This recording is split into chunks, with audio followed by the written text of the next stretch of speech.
tighter. Or higher, higher, higher. A little too tight for such a high note.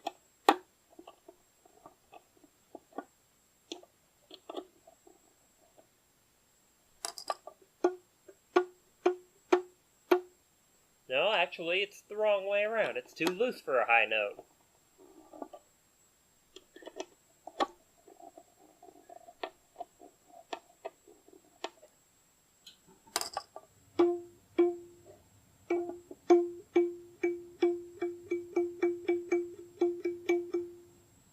Not bad at all.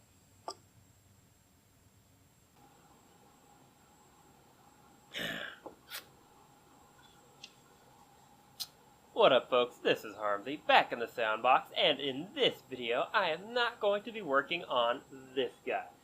The reason is because the next major step is going to be making the oak back, and for that, I need a drum sander.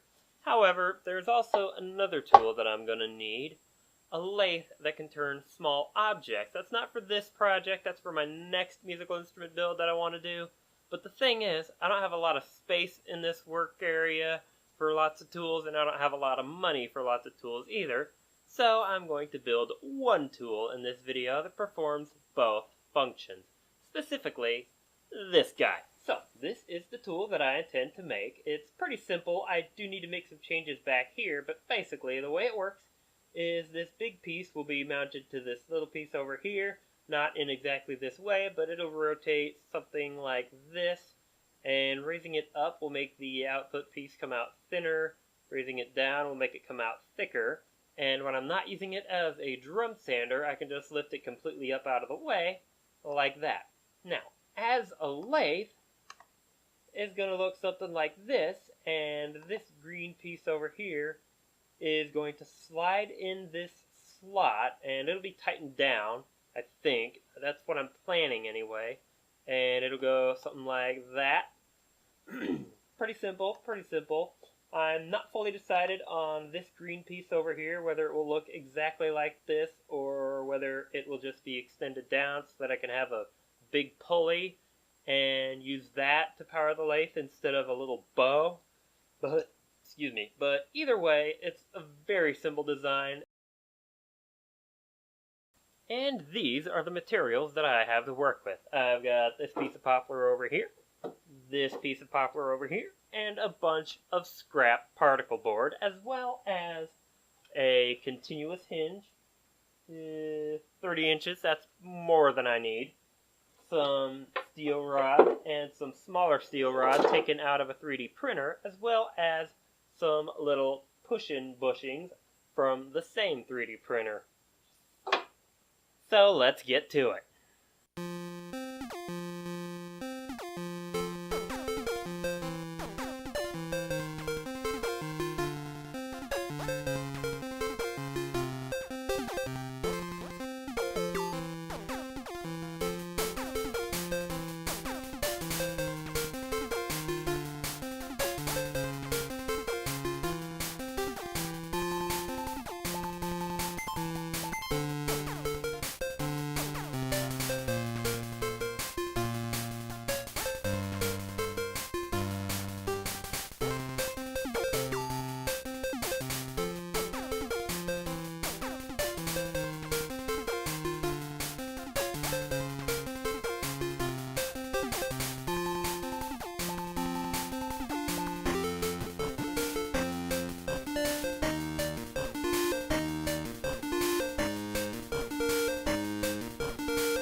as you can see in the previous clip, I got the pieces I needed rough cut, except for a couple of pieces that I need to attach the main body to the rotating platform.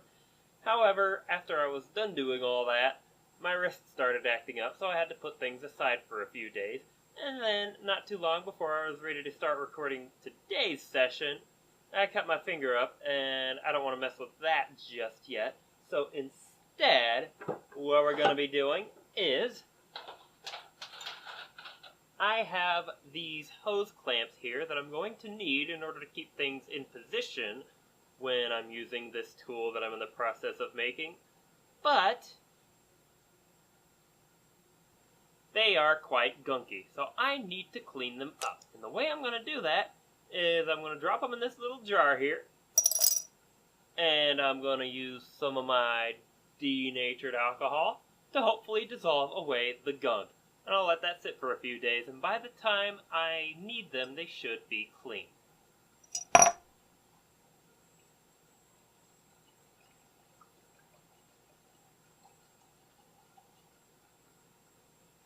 There you have it. Don't drink it. Come on, close up. There we go.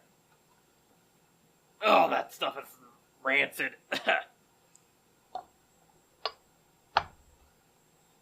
Alrighty, time for another speedy bit finishing up this build.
Okay, that video took quite a bit longer than expected.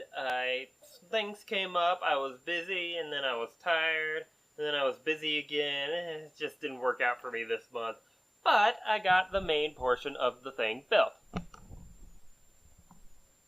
As you can see right here. Unfortunately, I don't have the sanding drum built just yet. I need a little bit more hardware before I can do that. So I'm going to save that for the next video because this one has taken long enough and I want to just get to editing. So, until next time, I got a little bit of cleaning up to do. Bye-bye!